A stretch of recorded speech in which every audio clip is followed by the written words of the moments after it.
Avraham and Miriam Eldar are Jewish followers of Jesus, Yeshua in Hebrew.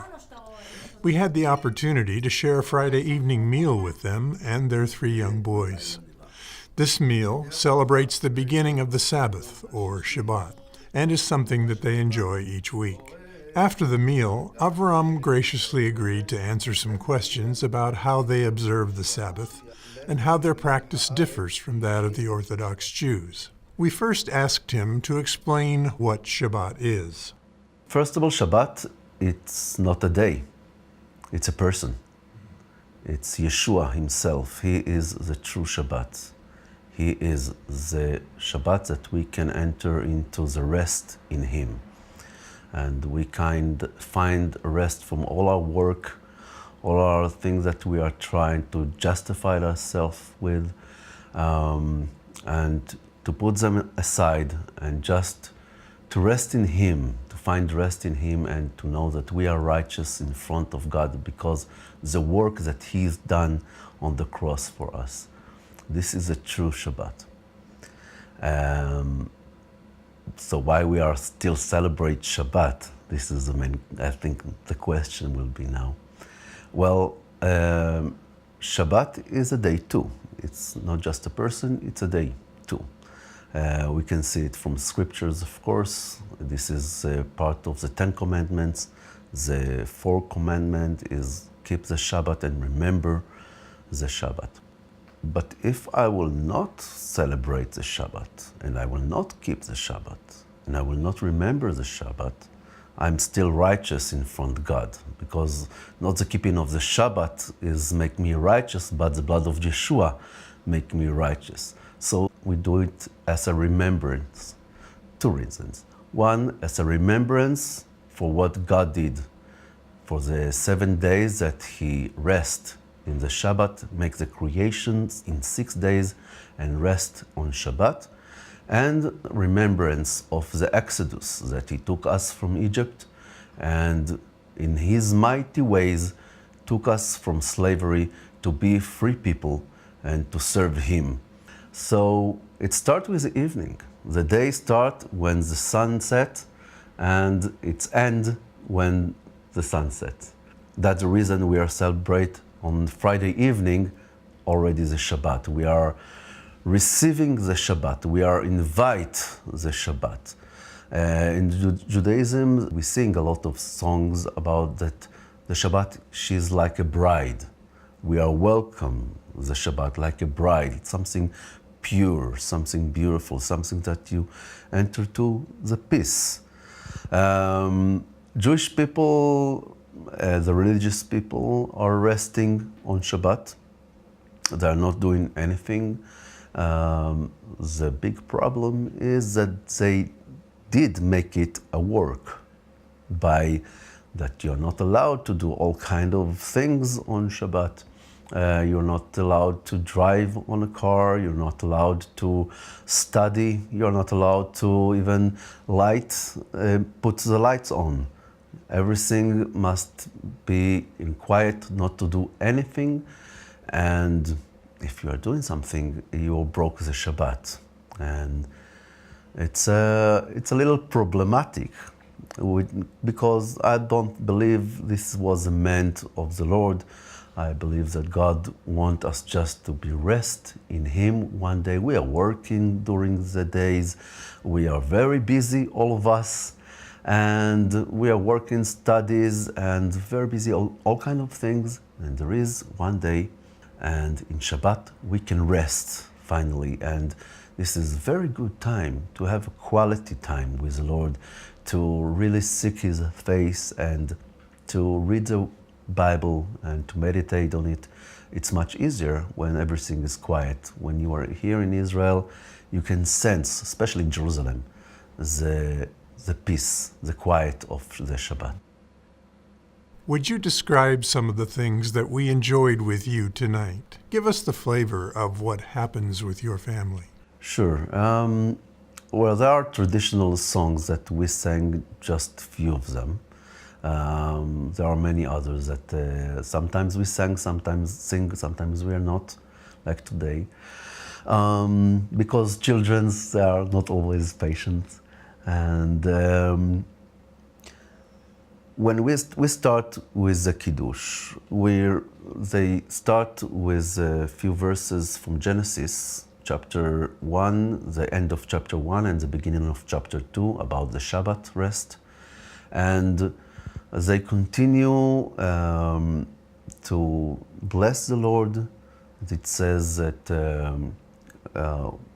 you chosen us, and we do it, what we are doing, as a remembrance of the Exodus and of the creation. I added to it because I am a believer in Yeshua. In the Kiddush they say, bless you, Lord, that you sanctified us in your commandments. And I'm changed it. You sanctified us in the blood of Yeshua. There is a phrase that say, it's remembrance of the Exodus that you took us from Egypt. And I'm adding to it a remembrance of the crucifixion.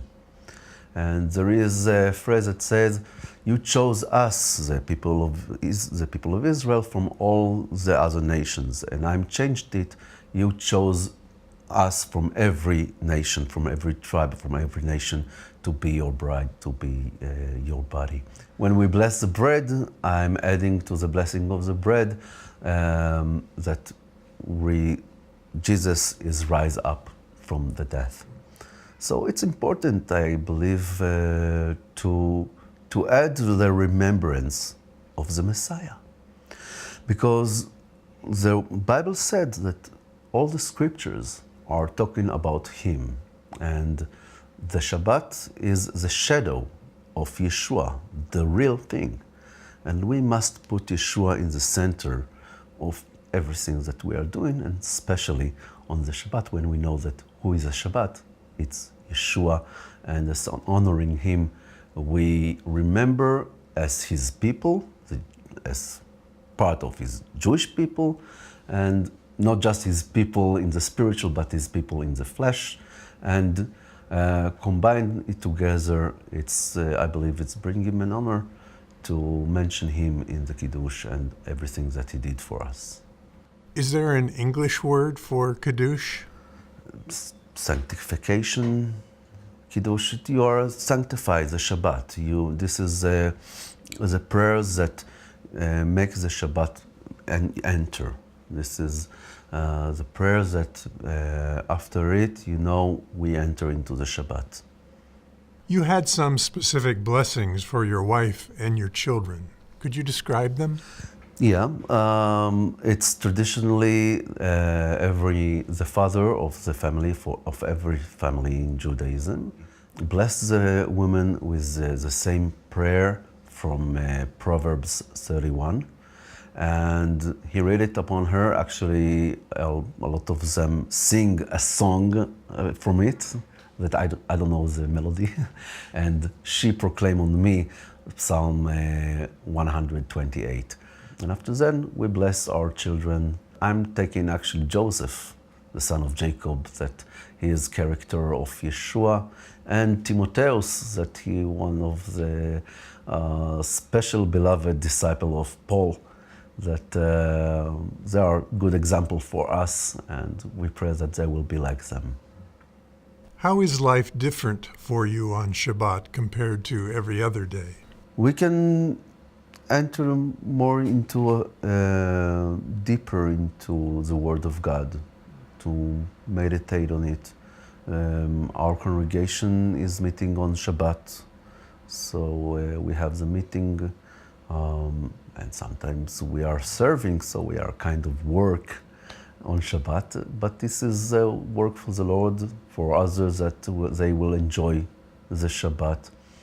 And it's beautiful, it's nice. We really enjoy after that we are coming back from our congregation. We have a good rest, maybe the best rest of all the week. And it's very nice. We really enjoy the Shabbat. We have a pleasure, as it's written, on the Shabbat of the Lord. What would you say to someone who thinks they can't afford to take a day of rest because they need to work every day to provide for their family? It's trusting in the Lord, that the Lord will supply your need. Actually, everything that as a Christian we are do, it's about to trusting the Lord. When we tithing, it's not because we want to, well, some of us do it that we want that God will bless us or we give. This is not the issue. Of course, God bless those who tithe, but what in your heart, this is the main thing. And if you trust on the Lord, this is the issue, that you are trust on God, that you give part of your money to God and He will bless you. And this is the same principle.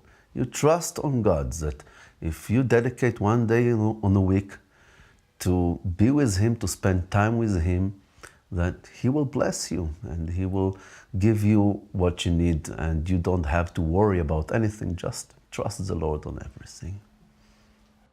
How about those who don't want to take a day of rest because they have other things they would rather do? Well, I think that there is nothing like that. I mean, not Sunday, Monday, Tuesday, Wednesday, Thursday, Friday, that you can do whatever you want.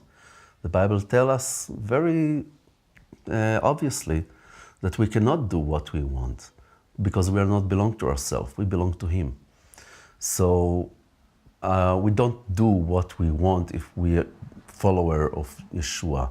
We do what He wants. This is the most important. Sometimes it's not so convenient to do what He wants, even so that He's given His willing in our heart that we will do what He wants us to do.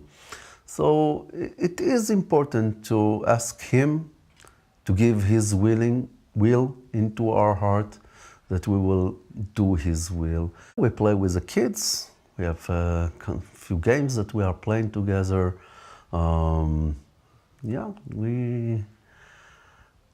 We rest mostly and remember Him, remember what He did for us, and we read in the Bible, and it's wonderful. It's great to read in the Bible. It's fun. It's interesting.